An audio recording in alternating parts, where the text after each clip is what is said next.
Hey Watchers, di tengah hutan Kalimantan yang lebat, di balik kabut pagi yang menutup pepohonan raksasa, tersimpan kisah-kisah mistis yang diwariskan turun-temurun. Suku Dayak, yang dikenal sebagai penjaga hutan, tidak hanya menyimpan tradisi, tapi juga mitos-mitos yang membuat bulu kuduk merinding.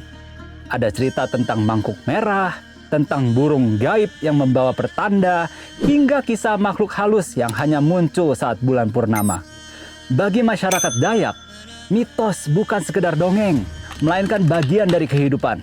Ia menjadi pengingat, peringatan, sekaligus perekat antara manusia dan alam, adalah warisan yang dipercaya hingga kini, dan menjadi nafas budaya yang tak pernah padam. Siapkah Anda menebus hutan Kalimantan bersama saya? Mari kita telusuri 10 mitos suku Dayak yang penuh misteri, magis sekaligus indah. Dan ingat, tidak semua yang hidup di hutan ini bisa dilihat dengan mata telanjang.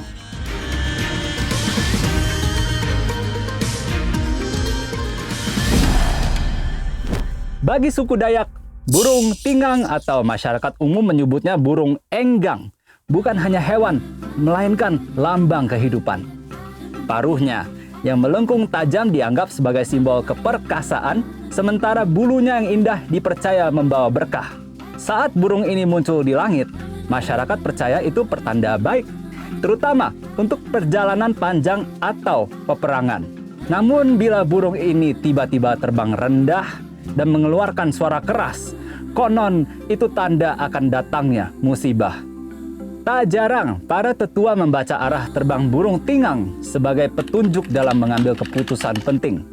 Burung ini begitu suci hingga bulunya kerap dipakai dalam upacara adat. Dalam tarian tradisional Dayak, gerakan tangan meniru kepakan sayap tinggang. Burung tinggang adalah jembatan antara manusia dengan langit, sebuah pesan dari alam yang harus dimengerti. Hingga kini, legenda itu tetap hidup, dan siapapun yang berkunjung ke pedalaman Dayak pasti akan mendengar kisah tentangnya. Di kampung Dayak, orang tua sering memperingatkan anak-anak agar tidak keluar rumah setelah senja. Mereka percaya ada makhluk bernama hantu kepala terbang. Wujudnya menyeramkan, hanya kepala manusia dengan rambut panjang yang berterbangan di udara. Konon, ia mencari mangsa di malam hari, terutama perempuan hamil dan bayi yang baru lahir. Tangisan aneh di tengah malam sering dianggap pertanda ia sedang mendekat. Beberapa orang mengaku pernah melihat cahaya merah melayang sebelum suara tangisan itu terdengar. Untuk melindungi diri, masyarakat Dayak memasang penangkal berupa daun tertentu di pintu rumah.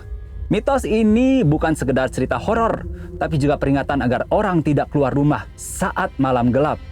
Hingga kini, kisah hantu kepala terbang masih diceritakan dalam bisik-bisik, menebarkan rasa takut di pedalaman Kalimantan.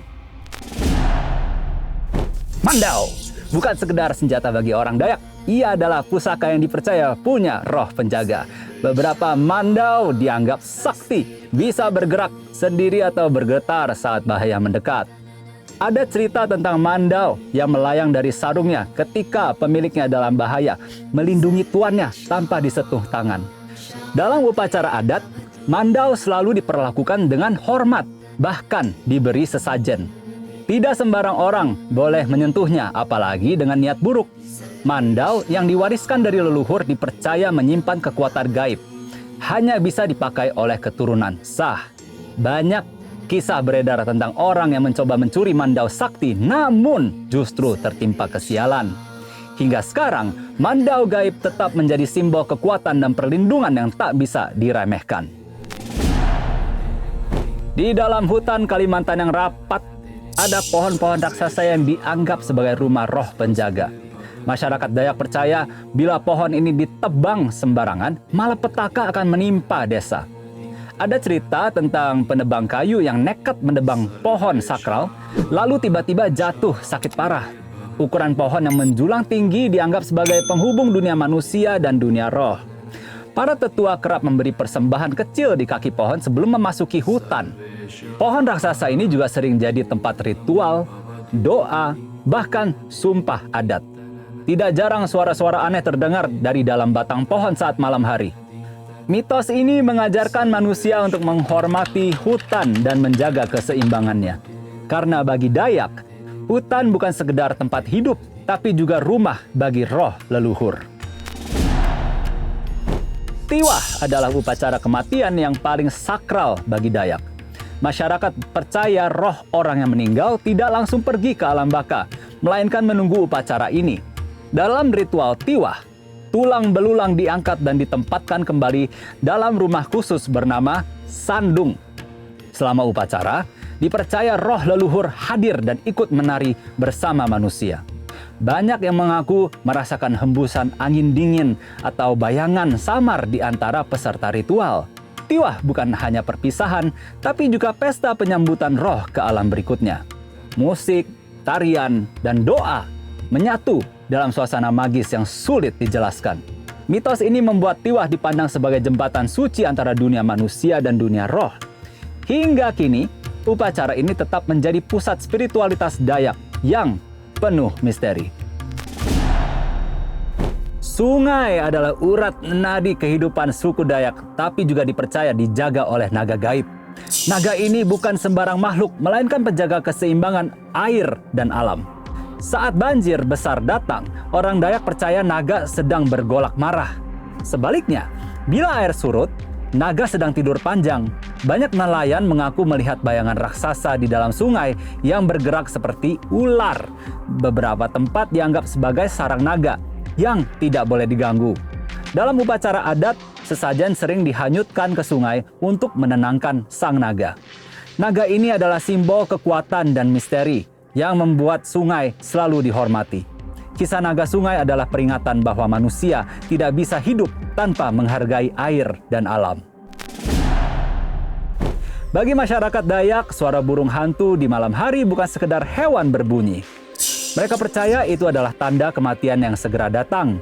Jika burung hantu bertengger di atap rumah, berarti salah satu penghuni rumah itu akan meninggal. Meskipun menakutkan, burung hantu tetap dihormati karena dianggap sebagai pembawa pesan dari dunia roh. Ada juga yang percaya bahwa roh orang meninggal bisa menjelma menjadi burung hantu untuk mengawasi keluarganya.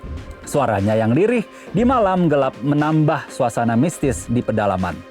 Banyak orang Dayak memilih diam dan berdoa ketika mendengar suara burung ini. Mitos ini membuat burung hantu selalu dipandang dengan perasaan campur, takut sekaligus hormat. Dalam budaya Dayak, darah adalah sesuatu yang sangat sakral. Banyak perjanjian adat dilakukan dengan sumpah darah. Dua pihak yang bersumpah akan menggores sedikit jari mereka, lalu darah itu dicampur sebagai tanda ikatan abadi. Konon, siapapun yang melanggar sumpah darah akan terkena kutukan mengerikan. Ada cerita tentang orang yang melanggar sumpah lalu jatuh sakit dan tak pernah sembuh. Sumpah darah ini menjadi simbol persaudaraan, keberanian, dan kesetiaan. Bahkan hingga kini, beberapa komunitas Dayak masih menjaga tradisi ini. Mitos sumpah darah mengajarkan bahwa kata-kata tidak bisa main-main, karena di baliknya ada kekuatan gaib yang mengikat. Bagi Dayak, darah adalah jembatan roh yang tidak boleh disepelekan. Mangkuk merah ada di mitos masyarakat Dayak dan bukan sekedar benda biasa. Ia adalah sebuah ritual sakral yang berfungsi sebagai alat komunikasi dalam keadaan darurat, pemanggilan bala bantuan dari sesama rumpun Dayak untuk melawan musuh, serta penghubung dengan roh nenek moyang. Ketika ancaman datang, mangkuk merah akan diisi dengan darah hewan kurban sebagai simbol kehidupan yang dipersembahkan. Darah itu bukan hanya persembahan, melainkan pesan yang diyakini bisa menembus dunia gaib. Saat mangkuk merah dibawa berlari dari satu desa ke desa lain, itu adalah panggilan suci yang tak bisa diabaikan. Setiap rumah yang didatangi mangkuk merah wajib mengirimkan prajuritnya untuk bergabung.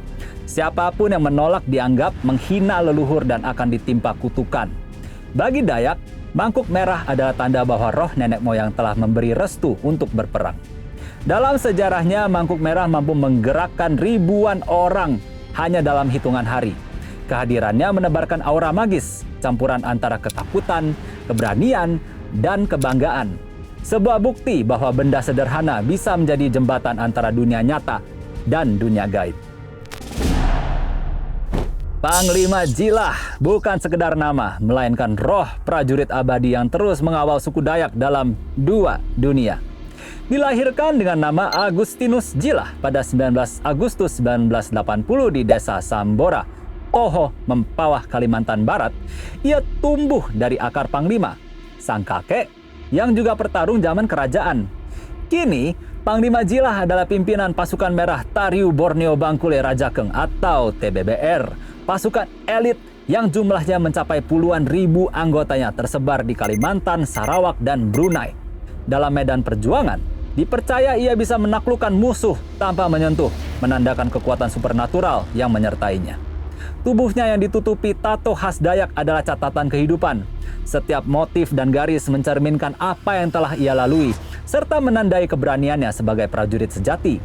Dalam medan adat, sekilas gong gaib bisa terdengar atau bau harum muncul saat Panglima Jilah hadir, menjadi tanda kehadiran roh leluhur yang menguatkan sukunya. Ia bukan hanya pemimpin manusia, tapi perpanjangan tangan roh leluhur di dunia nyata. Mitos ini menjadikan Panglima Jilah simbol perlindungan, keberanian, dan kesinambungan budaya. Dari darah leluhur hingga tinta tato, ia menyatukan sejarah, spiritualitas, dan masa depan suku Dayak. Sebuah bukti nyata bahwa kekuatan sejati tidak hanya bersumber dari tubuh, tetapi dari jiwa yang teguh.